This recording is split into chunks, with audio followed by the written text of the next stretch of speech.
देखो मैं क्वेश्चन पढ़ा चुका हूँ, पहला क्वेश्चन ही है अपना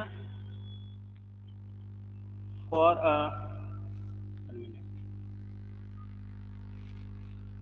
माइटोकॉन्ड्रियल जो मेम्ब्रेन होती है जिसकी आंतरिक झिल्ली के लिए मार्कर क्या होते हैं, ऐसा क्वेश्चन है ना।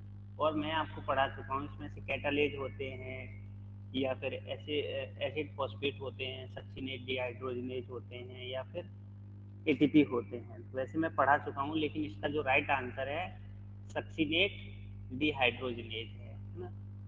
नेक्स्ट वन, ये क्वेश्चन भी मैंने पढ़ाया है। Which scientist first use the term utricles for plant cells. Plant cells के लिए यूटिकल सबसे पहले शब्द किसने इस्तेमाल किया था? रॉबर्ट हुक ने? नहीं।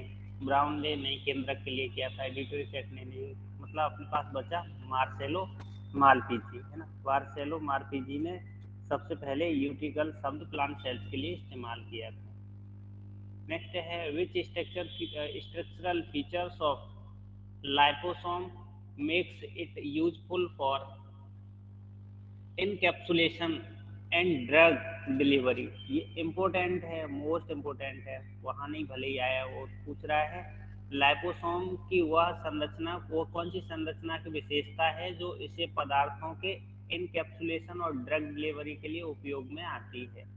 तो मैं आपको बता देता हूँ, ये पहले तो आपको लाइपोसोम पता होना चाहिए। जो प्लाज्मा मेम्ब्रेन होती है, ऐसी प्लाज्मा मेम्ब्रेन बाई लेयर की बनी होती है। अब जब ये प्लाज्मा मेम्ब्रेन क्या हो जाए, ऐसे करके स्ट्रक्चर में बना लेती है ना। इधर ऐसे, ये इधर लिपिड और ऐसे करके पूरे में फैल जाती है, और ये ड्रग डिलीवरी के लिए उपयोग की जाती है या एनकैप्सुलेशन के लिए। तो ये सिंगल परत होती है, अपन ने देखा सिंगल तो है ही नहीं। फिर वो चाहे ठोस जल विरोधी, बिल्कुल नहीं है ना। ये by layer membrane with aqueous core, बिल्कुल सही, ये मैंने जस्ट अभी बताया भी था। तो अपना राइट आंसर ये हो जाता है। बेलनाकार शीट जैसी संरचना नहीं, गोल थी है ना। लाइपोसोम गोल होता है, इसकी स्ट्रक्चर मैंने पहले कभी बताई थी। नेक्स्ट है ये question, propose who propose the fibrillar theory of protoplasm. जीव द्रव्य का फाइब्रिलर सिद्धांत या फिब्रिलर सिद्धांत किसने प्रस्तावित किया था? तो ये भी मैं बता चुका हूँ। ये जो बूसली नामक वैज्ञानिक थे, इन्होंने इसको दिया था है ना। नोट्स में भी है, आप पढ़ेंगे तो आप याद रहेगा। What is the specific biomarker enzymes for the endoplasmic reticulum. सब इम्पोर्टेंट क्वेश्चन है। एंडोप्लाज्मिक रेटिकुलम के लिए विशिष्ट बायोमार्कर एंजाइम कौन से होते हैं? और ये मैं आपको पढ़ा चुका हूँ। इसमें से अपने पास चार हैं: glucose six phosphatase, acid phosphatase, catalase, alpha mannosidase. तो मैंने आपको बताया था ये जो एंजाइम होता है एंडोप्लाज्मिक रेटिकुलम के केस में ग्लूकोज सिक्स फॉस्फेटेज होता है ना, जो विशिष्ट बायोमार्कर के लिए काम करता है। ये याद रखेंगे एंडोप्लाज्मिक रेटिकुलम के केस में। गोल्जी बॉडी के केस में which enzyme is use as a biomarker of for Golgi complex. तो इसके लिए भी मैंने आपको बताया था, इसके लिए जनरली रहता है अपने पास अल्फा मेनोज सेकेंड है ना। अल्फा मेनोज सेकेंड रहता है, जो आप याद रखेंगे। गोल्जी कॉम्प्लेक्स के लिए बायोमार्कर के रूप में किस एंजाइम का उपयोग किया जाता है? तो हम बता देंगे अल्फा मेनोसाइडेज का सेकेंड का उपयोग किया जाता है। ये भी मैंने बताया। What is the resolving power of electron microscope. जैसे ह्यूमन आई की बताई थी 100 माइक्रोन है ना, नहीं, हाँ 100 बताई थी, 100 माइक्रोन। तो इसकी कितनी रहती है? तो इलेक्ट्रॉन माइक्रोस्कोप की मैंने बताई थी 10 एंगस्ट्रॉम रहती है ना, 10 एंगस्ट्रॉम रहती है। Who first describe the nucleus in orchid cells in 1830। ये भी मैं पढ़ा चुका हूँ, रॉबर्ट हुक ने ही किया था।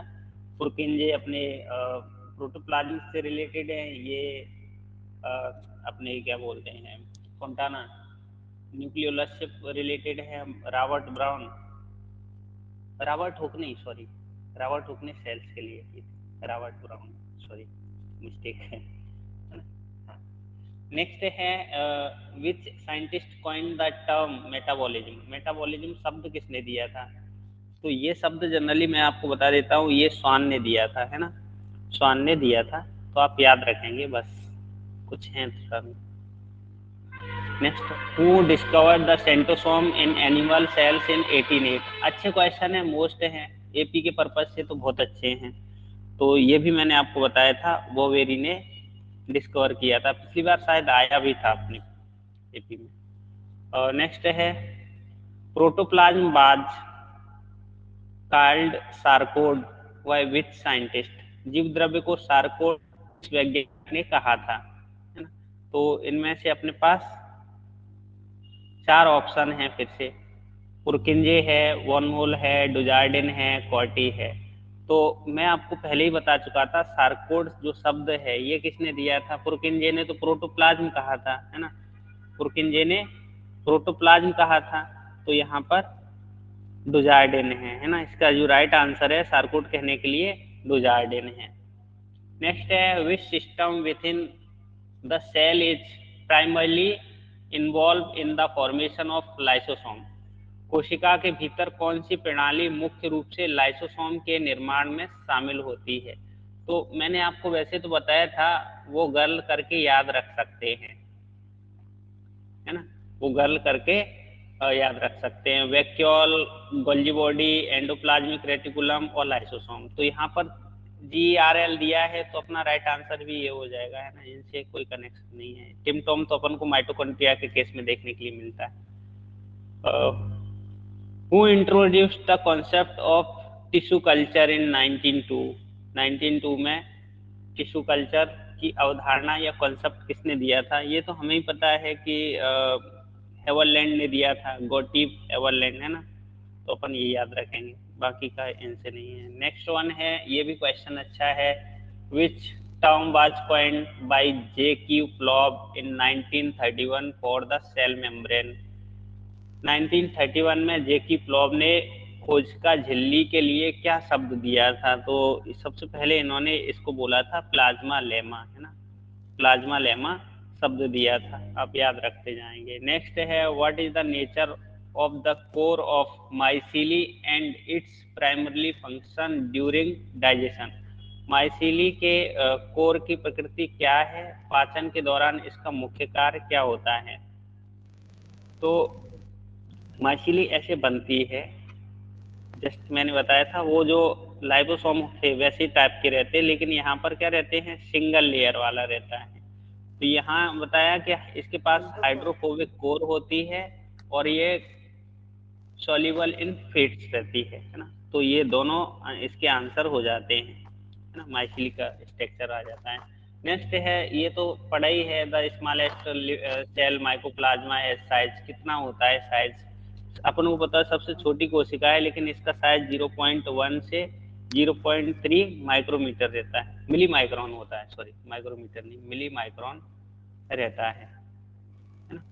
और नेक्स्ट वन है, which model of the plasma membrane was proposed in 1972? Plasma membrane का कौन सा मॉडल 1972 में प्रस्तावित किया गया था? तो ये भी मैं आपको पढ़ा चुका हूँ, फ्लूइड मोजेक मॉडल, है ना, फ्लूइड मोजेक मॉडल, और ये सिंगल और निकोलसन नामक वैज्ञानिक ने दिया था। नेक्स्ट वन है, which enzyme facilitate the flip flop movement from the outer to inner leaflet? बाहरी से आंतरिक लीफलेट में फ्लिप फ्लॉप गति को कौन सा एंजाइम सुगम बनाता है? बाहर से, है ना, ये दो प्लाज्मा मेम्ब्रेन है, ठीक है, इधर से इधर की ओर। तो आपको बताया था मैंने, अगर ऊपर की ओर जाता है तो फ्लॉप होता है, फ्लॉपेज एंजाइम करेगा, इधर आएगा तो फ्लिपेज एंजाइम काम करता है ना, तो यहाँ पर आ जाएगा अपना फ्लिपेज एंजाइम। नेक्स्ट है, cholesterol exchange in the plasma membrane? Cholesterol क्या काम करता है प्लाज्मा मेम्ब्रेन में? तो ये एक बफर के रूप में काम करता है ना, बफर के रूप में काम करता है। नेक्स्ट है, which transporter is responsible for glucose up to in RBCs? RBC में ग्लूकोज सेवन के लिए कौन सा ट्रांसपोर्टर रेस्पॉन्सिबल होता है? ग्लूकोज ट्रांसपोर्ट 541, ये इनमें से किसके लिए? ग्लूकोज के लिए पिछली बार आया था, है ना, ग्लूकोज ट्रांसपोर्टर फर्स्ट होता है ये रेस्पॉन्सिबल होता है ग्लूकोज अपटेक के लिए, है ना, ग्लूकोज अपटेक के लिए आरबीसीएस में ले जाने के लिए। इसके लिए मैंने एक पूरा फॉर्मूला भी बताया था। Sodium potassium ATPase in a example of which type of pump. Sodium potassium ATPase किस प्रकार के पंप का उदाहरण है, ये भी मैंने आपको बताया था। ये पी टाइप के पंप का उदाहरण है ना, पी टाइप के पंप का, पी टाइप एटीपेज का उदाहरण है। इनमें से आते हैं, which organelle is referred as the powerhouse of, सरल सा क्वेश्चन है ये, फालतू में रखा है ना। नेक्स्ट है, in plant cells scattered and unconnected Golgi body are called. वो बोल रहा है पादप कोशिकाओं में बिखरे हुए असंबद्ध जो गोल्जी बॉडी होते हैं उनको क्या कहते हैं। तो प्लांट के केस में मैं आपको कई बार बता चुका हूँ कि इसको डिक्टियोसोम कहा जाता है ना, डिक्टियोसोम कहा जाता है। नेक्स्ट है, ये क्वेश्चन भी अच्छा है, विच organelle is responsible for the formation of sperm acrosome, है ना, स्पर्म का एक्रोसोम कौन बनाता है, ये भी हम पढ़ चुके हैं, ये गोल्जी बॉडी बनाता है ना, गोल्जी बॉडी स्पर्म का जो एक्रोसोम का निर्माण करता है ना। और next, which protein is responsible for mitochondrial fission. तो ये भी एक अच्छा क्वेश्चन है, माइटोकॉन्ड्रियल के विखंडन के लिए कौन सा प्रोटीन रेस्पॉन्सिबल होता है। तो DRP1 जहां जहां आएगा आप बताएंगे कि DRP1 क्या करता है, माइटोकॉन्ड्रिया के फिजन के लिए रेस्पॉन्सिबल होता है। ये भी मैं बता चुका हूँ, Tay Sachs disease is caused by the deficiency of which enzyme. वैसे मैंने बताया था लाइसोसोम के केस में होता है, लेकिन यहाँ पर एंजाइम पूछा है, एंजाइम कौन सा है, तो हेक्सो सेमाइनिडेज ए एंजाइम जो होता है ये रेस्पॉन्सिबल रहता है। नेक्स्ट है, विच ऑर्गेनेल इन्वॉल्व फोटो रेस्पायरेशन इन C3 प्लांट्स। वो बोल रहा है C3 पौधों में कौन सा कोशिकीय अंगक शामिल होता है। हमें पता ही है पेरोक्सिसोम शामिल होता है ना, पेरोक्सिसोम शामिल होता है। नेक्स्ट वन है अपने पास question, the conversion of fats into carbohydrates during seed germination occurs in. बीज अंकुरण के दौरान बीज अंकुरण के दौरान वसा का कार्बोहाइड्रेट में परिवर्तन कहाँ होता है, वो बोल रहे हैं जब सीड जर्मिनेशन हो रहा होता है उसी समय जब फैट कार्बोहाइड्रेट में कन्वर्ट होती है तो ये कहाँ होती है। तो ये भी मैं आपको बता चुका हूँ, ग्लाइऑक्सिसोम में, है ना, ग्लाइऑक्सिसोम में यहाँ पर क्या होता है, वसा का कार्बोहाइड्रेट में कन्वर्जन होता है। नेक्स्ट है the functional unit of chloroplast, कई बार बता चुका हूँ, फंक्शनल यूनिट ऑफ क्लोरोप्लास्ट किसको बोलते हैं, क्वांटासोम को कहा जाता है ना, क्वांटासोम को कहते हैं, जिसमें 230 क्लोरोफिल के मॉलिक्यूल्स मौजूद होते हैं, मैंने ये भी बताया है। नेक्स्ट है अपने पास, how many stones form the core of nucleosome. Nucleosome के बनाने में कितने हिस्टोन जरूरी होते हैं। तो मैंने बताया था वहां पर हिस्टोन प्रोटीन 4 प्रकार की होती है, एक लिंकर होती है H1 जिसको बोलते हैं, है ना। तो अब इसमें कितने हो जाएंगे, 4 का जोड़ा रहेगा, मतलब टोटल अपने पास कितने हो जाएंगे, 8 हो जाएंगे, H2A H2B H3 H4, है ना। ये है। नेक्स्ट वन है which is known as linker histones, ये मैं कई बार पढ़ा चुका हूँ, फिर से आ गया। नेक्स्ट वन है the replication occurs in which age of the cell cycle. कोशिका चक्र के किस चरण में DNA रेप्लिकेशन होता है, ये S फेज में होता है ना, S फेज में होता है। ये भी अच्छा है, which cyclin D pairs regulate the G1 to S transition. ये कल ही परसों पढ़ाया था, कौन सा साइक्लिन CDK जो होता है पेयर, वो क्या करता है G1 से S फेज में संक्रमण करवाता है या वहां पर ट्रांजिशन स्टेज में। तो साइक्लिन D CDK4, है ना, साइक्लिन D CDK4 होता है। यहाँ पर 2 बार लिखा गया, ये इधर का आंसर है ना, ये इधर खिसकना चाहिए था, ठीक है, पर अपना आंसर मिल गया। नेक्स्ट वन, ये भी इंपोर्टेंट है, the signal sequence KDEL target a protein returns which organelle. KDEL signal अनुक्रम प्रोटीन को किस अंग में वापस ले जाने के लिए, है ना, कोशिकांग में, अंग की जगह कोशिकांग में वापस ले जाने के लिए लक्षित करता है। टारगेट प्रोटीन है ये भी, किसमें होता है तो KDEL, हम जब जब KDEL का नाम सुनते हैं एंडोप्लाज्मिक रेटिकुलम आप याद रखेंगे, कैसे याद रख लो कि इसमें एंडोप्लाज्मिक रेटिकुलम की एंडोप्लाज्मिक से ही होता है, कैसे भी करके आपको याद रखना है। Which motor protein move cargo towards the plus end of microtubules, मैंने बताया था माइक्रोटिब्यूल्स पे कार्गो प्रोटीन रहती है ना, एक डायनिन और वो बताई थी मैंने काइनेसिन, है ना, तो वो एक बताई थी पॉजिटिव की तरफ जा रही थी, एक नेगेटिव की तरफ जा रही थी, तो ये पूछ रहा है कि नेगेटिव साइड पॉजिटिव साइड पे कौन सी जाती है, तो जिसको क्या बोलते हैं, इसको हम जनरली काइनेसिन बोलते हैं, है ना, आप चाहो तो देख लेना। नेक्स्ट है सिस्टोलिथ सिस्टोलिथ इन banyan leaf of mass which substance, वो पूछ रहा है बरगद की पत्तियों में सिस्टोलिथ किस किस पदार्थ के बने होते हैं। सिस्टोलिथ सी से स्टार्ट हो रहे हैं भले ही, पर याद रख सकते हैं ये कैल्शियम कार्बोनेट के होते हैं, आप कैसे भी इसको याद रखें, सिस सी करके याद रख लो भले ही।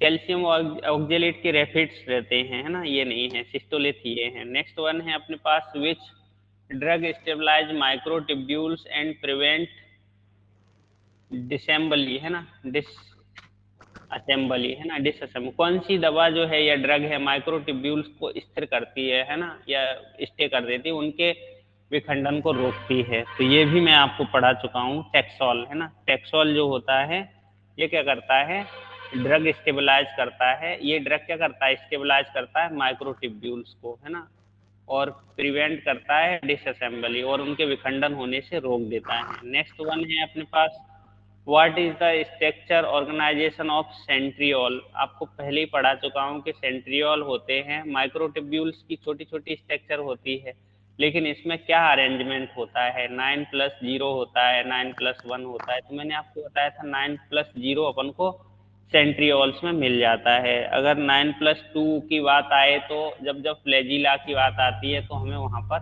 मिल जाते हैं।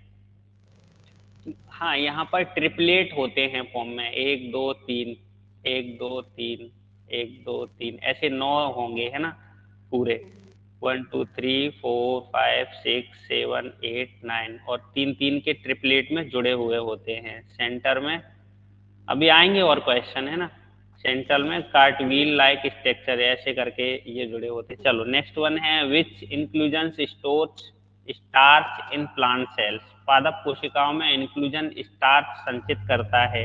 देखो एल्यूरोप्लास्ट तो आपको पता होगा कि वो प्रोटीन का होता है ना, इलायोप्लास्ट और क्रोमोप्लास्ट है नहीं, तो बच्चा अपने पास क्या, एमाइलम, एमाइलो स्टार्च, वैसे भी अपन पढ़ते हैं एमाइलम स्टार्च, है ना, तो ये एमाइलोप्लास्ट हो जाते हैं, ये है ना अपना राइट आंसर ये हो जाता है। तो कहाँ पर पहुंच के, एमाइलोप्लास्ट, ठीक है। नेक्स्ट है which scientist report the presence of ribosome in the plant cells for first time, किस वैज्ञानिक ने पहली बार सेल्स में राइबोसोम देखा है ना, या उपस्थिति, ये कौन थे, तो ये वैज्ञानिक का था नाम रॉबिन्सन और ब्राउन, है ना, रॉबिन्सन और ब्राउन नामक वैज्ञानिक थे, इन्होंने प्लांट सेल्स में देखा था सबसे पहले। और यहाँ पर ये और अच्छा क्वेश्चन है which protein check point detect DNA double stand breaks, कौन सा protein check point DNA double stand break का पता लगाता है, तो ये एटीएम होता है ना, इसका पूरा नाम देख लेना, एटीएम होता है। नेक्स्ट है what is the function of the rain GTP gradient, ये भी मैं आपको पढ़ा चुका हूँ, रेन जीटीपी जो ग्रेडियंट का कार्य क्या है ना, ये कार्य क्या करता है, ये न्यूक्लियर ट्रांसपोर्ट में हेल्प करता है ना, न्यूक्लियर ट्रांसपोर्ट में हेल्प करता है, मैंने डायग्राम के साथ दिया है। 9+2 का अरेंजमेंट आ गया, the 9+2 organization is characteristics of the which structure, 9+2 की विशेषता किसकी होती है, तो मैंने फ्लैजिला बताया था, तो सीलिया फ्लैजिला, वैसे भी इनमें है नहीं, which inclusions are needle like crystals, अभी जस्ट मैंने आपको बताया था निडिल लाइक क्रिस्टल्स होते हैं कैल्शियम ऑक्जेलेट के, किसके होते हैं, कैल्शियम ऑक्जेलेट के, तो हम उसको क्या बोलते हैं, है ना, तो इनको रेफाइड्स कहा जाता है। कैल्शियम जो कार्बोनेट के बताए थे उनको हम सिस्टोलिथ बोलते हैं। सीसी करके याद रखेंगे, सिस्टोलिथ है ना, तो ये भी लिखे ही है, तो आप जैसे भी चाहो वैसे याद कर लो। पिछली बार अपने असिस्टेंट प्रोफेसर में भी आया था। Who showed cellular totipotency in carrot tissue in 1957। 1957 में गाजर के टिश्यू में कोशिकीय पूर्ण सख्तता सबसे पहले किसने देखी थी? तो ये भी स्टीवर्ट ने देखी थी, है ना, ये स्टीवर्ट नामक वैज्ञानिक ने देखी थी। नेक्स्ट वन है which gas diffuse fastest across the plasma membrane. मैं पहले ही बता चुका हूँ, प्लाज्मा मेम्ब्रेन के माध्यम से कौन सी गैस तेजी से जाएगी, ये आपको याद रखना पड़ेगा, CO2 सबसे तेजी से जाती है ना। नेक्स्ट है which phospholipid is primarily found in the inner leaflet. ये भी मैं आपको बताऊं कौन सा फास्फोटिडिल मुख्य रूप से लीफलेट पे होता है। मैंने आपको बताया था PC ऊपर था, SM ऊपर था, तो PC और SM तो ऊपर हो गया, तो ये है नहीं अपने, है ना, SM भी नहीं है, तो बचा क्या, फास्फोटिडिल, ये ग्लाइकोलिपिड है, बचा अपने पास एक ही, तो राइट आंसर अपना ये हो जाएगा फास्फोटिडिल सीरीन। इंपोर्टेंट है मैडम ये क्वेश्चन, है ना, इस बार चांस है, पहले नेट में आते थे, अब थोड़े छोटे छोटे नेट से क्वेश्चन अपने में आने लग गए। दस enzyme catalase is the largest enzyme in which organelles. Catalase किसमें है, सबसे बड़ा कोशिकांग का सबसे बड़ा एंजाइम है, तो ये अपन को लाइसोसोम के केस में मिल जाता है, नहीं सॉरी पेरोक्सिसोम में, सॉरी पेरोक्सिसोम के केस में मिल जाता है। नेक्स्ट है which stone core has DNA wrapped around the 134 times. तो पूछ रहा है किस स्टोन कोर के चारों ओर ये DNA इतनी बार लिपटा रहता है, तो आपको पता ही होगा न्यूक्लियोसोम कोर होता है। क्या होता है, न्यूक्लियोसोम कोर होता है। वहां पर ये भी पूछ सकता है ना, कितने टाइम लिपटा हुआ रहता है। नेक्स्ट वन है which RNA type are specially in found 70S ribosome subunit. 70S सब यूनिट में विशेष रूप से कौन से प्रकार के RNA पाए जाते हैं, तो यहाँ पर ये टाइप दिए हैं, है ना, तो हमें ये मिलता है ना, ये नहीं मिलता है, ये 5.8 अपन को उसमें मिलता है यूकैरियोटिक के केस में, तो आपको याद रखना है 16S कॉमन भले ही है, पर ये यहाँ पर 5.8 होता है, इधर 5 होता है, या 23 होता है, तो ये भी याद रखेंगे, मोस्ट है। वैसे सारे क्वेश्चन मैंने मोस्ट ही रखे हैं। ये फिर से आ गया, दोबारा रिवाइज हो गया question, which protein is responsible for mitochondrial, है ना, DRP1 फर्स्ट, ये क्वेश्चन दोबारा रिवाइज है। नेक्स्ट है, हाँ ये क्वेश्चन रिवाइज तो है, लेकिन हाँ आप बता सकते हैं अलग तरीके से, मेनो 6 फॉस्फेटेज टैग टारगेट प्रोटीन, कौन से प्रोटीन को टारगेट करते हैं, वो मेनो 6 फॉस्फेट, है ना, तो ये करते हैं लाइसोसोम को, है ना, लाइसोसोम को टारगेट करते हैं, या टैग प्रोटीन के रूप में काम करते हैं। नेक्स्ट वन है which enzyme used biomarker for the mitochondrial matrix. Matrix के लिए बायोमार्कर के रूप में किस एंजाइम का उपयोग किया जाता है, तो इसका आंसर मेलेट डिहाइड्रोजिनेज है। वैसे ये पढ़ा चुका हूँ, आप PDF पढ़ेंगे तो आ जाएंगे, है ना। नेक्स्ट है which vesicles coat is used for transport from endoplasmic reticulum to Golgi body. वो पूछ रहा है कि एंडोप्लाज्मिक रेटिकुलम से गोल्जी बॉडी तक ट्रांसपोर्ट के लिए किस वेसिकल कोड का उपयोग किया जाता है, तो ये थोड़ा सा टफ है, इसको कॉप सेकंड होता है,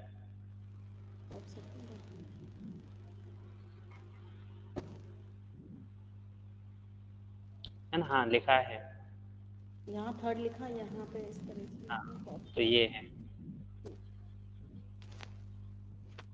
नेक्स्ट है which specialized endoplasmic reticulum is found in muscle cells for calcium storage. ये कैल्शियम स्टोरेज कौन सा मतलब पूछ रहा है पेशी कोशिकाओं में कैल्शियम स्टोरेज के लिए कौन सा स्पेशल जो एंडोप्लाज्मिक रेटिकुलम है वो पाया जाता है, उसको क्या बोलते हैं उस एंडोप्लाज्मिक रेटिकुलम को, तो मसल्स के केस में मैंने पहले ही बताया सार्कोप्लाज्मिक रेटिकुलम उसको बोलते हैं, सार्कोप्लाज्मिक रेटिकुलम बोलते हैं। नेक्स्ट है which scientist describe the random motion of cell particles, किस वैज्ञानिक ने कोशिका कणों की रैंडम मोशन का वर्णन किया था। तो आपको याद होगा ब्राउनियन जो मूवमेंट पढ़ते हैं, रॉबर्ट ब्राउन ने दिया था, सॉरी रॉबर्ट ब्राउन ने दिया था, है ना, रॉबर्ट ब्राउन ने दिया था ब्राउनियन मूवमेंट, है ना। तो वही पूछ रहा है ये सॉरी इसका रैंडम मोशन या ब्राउनियन मूवमेंट जिसको बोलते हैं। नेक्स्ट वन है plasma protoplasma, protoplasm is describe as a solution. इन्होंने किसने ऐसे बताया था सॉल्यूशन के फॉर्म में, तो ये बताया था पॉलीफेजिक क्रिस्टेलो कोलॉइडल सॉल्यूशन के रूप में ये रहता है प्रोटोप्लाज्म, ऐसा बताया था। नेक्स्ट वन है which check point is regulate by the P53 in response to DNA damage. DNA की क्षति की प्रतिक्रिया में P53 प्रोटीन होती है, कौन सा चेक पॉइंट कंट्रोल किया जाता है वो पूछ रहा है। तो आपको पता है डीएनए की बात आ रही है, तो यहाँ पर वैसे अपन सोचेंगे S1 आना चाहिए, पर S1 नहीं है, यहाँ पर G1 चेक पॉइंट होता है ना। डीएनए की क्षति की प्रतिक्रिया में P53 द्वारा कौन सा चेक पॉइंट कंट्रोल करता है, ये G1 है। हम सोचेंगे कि डीएनए इसमें सिंथेसिस हो रहा है, तो नहीं, G1 पॉइंट है। नेक्स्ट है अपने पास how many protofilaments typically make a microtubules, आमतौर पर कितने प्रोटोफिलामेंट एक माइक्रोट्यूब्यूल्स बनाते हैं। तो ये मुख्य रूप से 13 माइक्रोफिलामेंट्स मिलकर बनाते हैं एक माइक्रोट्यूब्यूल्स, ठीक है। और 60 क्वेश्चन नहीं करवाऊंगा कि ज्यादा, 60 ठीक है वैसे। Which organelle is referred to as the scavenger of the cell, ये किसको बोलते हैं, स्कैवेंजर ऑफ या कोशिका का अपमार्जक किसको कहते हैं, तो ये जनरली कहा जाता है लाइसोसोम को, है ना, लाइसोसोम को। ये हाँ मैम क्या बोल रहे हैं आप? करवा दो ना, अभी तो टाइम है कि कुछ काम चलो है। मैं करवा दूंगा। हाँ क्योंकि नहीं रिवाइज आप करना ऐसा, तो हाँ हाँ कर लेंगे, फिर अपन 100 कर लेते हैं। 100 मेरा कर तो ये, लेते हैं। हाँ, आप नहीं बोल रहा हूँ, ऐसा नहीं लगे नहीं ज्यादा नहीं, हो गया। चल idioblast is a cell specifically containing, idioblast एक ऐसी कोशिका है जिसमें विशेष रूप से क्या प्रेजेंट होता है, ये भी मैं आपको बता चुका हूँ। तो जो इडियोब्लास्ट होते हैं इनमें रेफाइट्स प्रेजेंट होते हैं, जो अभी अपन ने बताए थे जस्ट, कैल्शियम ऑक्जेलेट वाला, है ना। Which signals peptides is used for nuclear import, nuclear import के लिए किस सिग्नल पेप्टाइड का उपयोग किया जाता है ना। तो इसके लिए न्यूक्लियर लोकलाइजेशन सिग्नल्स का उपयोग किया जाता है। केडीएल एंडोप्लाज्मिक रेटिकुलम से रिलेटेड था, ये अपन ने देखा था, लाइसोसोम से था, किससे, है ना, ये अपना न्यूक्लियर उससे था। हाँ न्यूक्लियर मेम्ब्रेन वाला बताया। हाँ। नेक्स्ट है ribosomes are often called Palade particles, इनको बोलते हैं बिकॉज दे आर कंपोज्ड, किससे बने होते हैं वो पूछ रहा है। तो आपको पता ही होगा ये आरएनए और प्रोटीन से मिलकर बनते हैं, आरएनए और प्रोटीन से मिलकर बनते हैं। नेक्स्ट है विच ड्रग डेस्टेबलाइज्ड माइक्रोट्यूब्यूल्स, कौन सी दवा सूक्ष्म नलिकाओं को डेस्टेबलाइज करती है। तो ये कोल्चिसिन के बारे में हम पढ़ते आ रहे हैं, जो क्या करेगी, डिस्टेबलाइज कर देगी माइक्रोट्यूब्यूल्स को, अस्थिर कर देती है ना। विच enzyme is a biomarker for peroxisome, peroxisome के लिए कौन सा बायोमार्कर, ये बायोमार्कर बहुत आते हैं इसलिए मैंने रखे हैं, पिछली बार पढ़ाए भी हैं, है ना। पेरोक्सिसोम के लिए कैटालेज होता है, पेरोक्सिसोम के लिए कैटालेज होता है, ये बायोमार्कर आते हैं। Quantasome was discovered by which scientist in 1962, quantasome की खोज किसने करी थी, हमने सुना है पार्क और बिगिंस ने की थी। ये 2 बार ऑप्शन आ गया है, पार्क और begins, park and begin, park और बिगिन 2 बार ऑप्शन आ गया है। ठीक है कोई बात नहीं, लिखिए जाए अंदर, ठीक है। नेक्स्ट है which of the following is a की फिजिकल प्रॉपर्टी ऑफ राइबोसोम, निम्न में से कौन सा राइबोसोम्स का एक प्रमुख भौतिक गुण है ना। राइबोसोम्स का भौतिक गुण ये है, मैं आपको बता देता हूँ, ये जनरली नेगेटिव चार्ज पार्टिकल से है ना, नेगेटिव चार्ज पार्टिकल से हैं, याद रखेंगे। नेगेटिव चार्ज पार्टिकल्स हैं। नेक्स्ट है the picket and fences model is related to what. Picket and fences model किससे संबंधित है? ये किससे संबंधित है ये ऐसे पूछ रहा है, तो ये है प्लाज्मा मेम्ब्रेन से रिलेटेड है। पर आप मैंने शायद बताया है जब प्लाज्मा मेम्ब्रेन का जो मॉडर्न टाइप की थ्योरी बता रहे थे उसमें पिकेट एंड फेंसिस करके भी बताया है ना। नेक्स्ट है which protein form the arm of cilia's axonemes. जो सीलिया के एक्सोनीम्स होते हैं वो किससे मिलकर बनते हैं? ये डाइनिन प्रोटीन से मिलकर बने होते हैं। नेक्स्ट वन है which inclusions are starch like structure.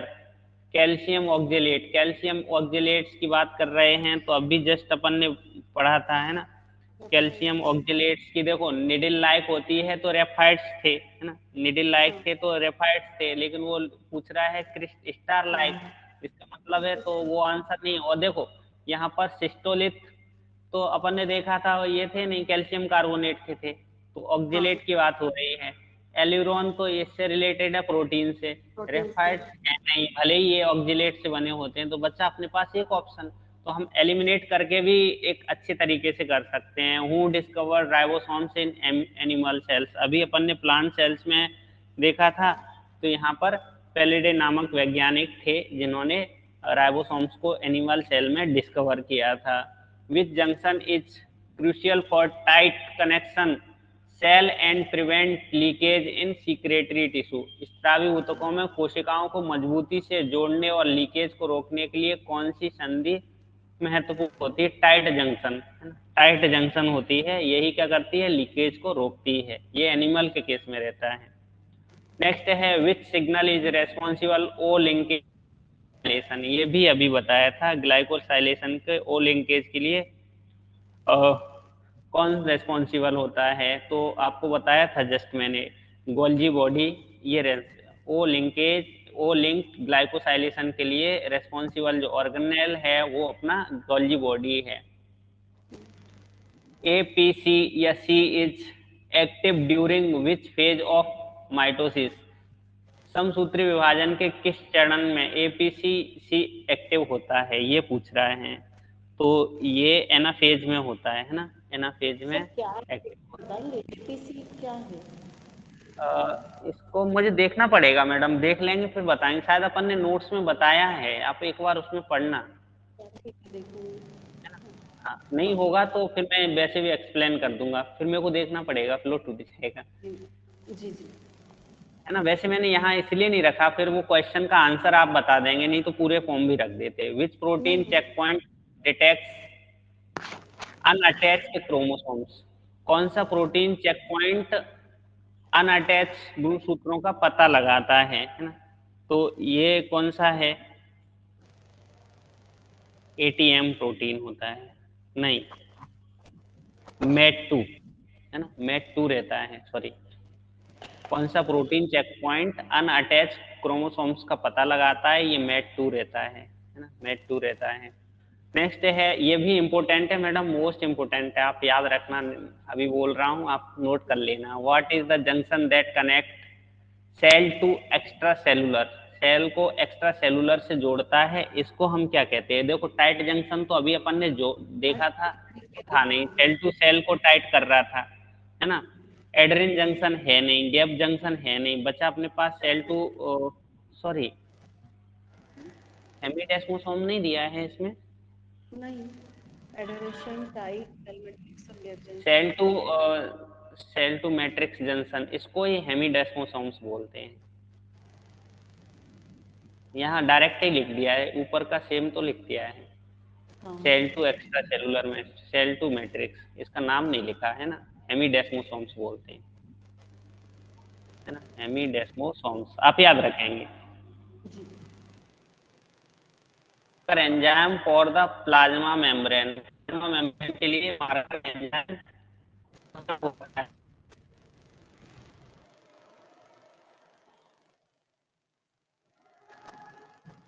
के लिए सोडियम पोटेशियम एटीपेज पढ़ते हैं ना, सोडियम पोटेशियम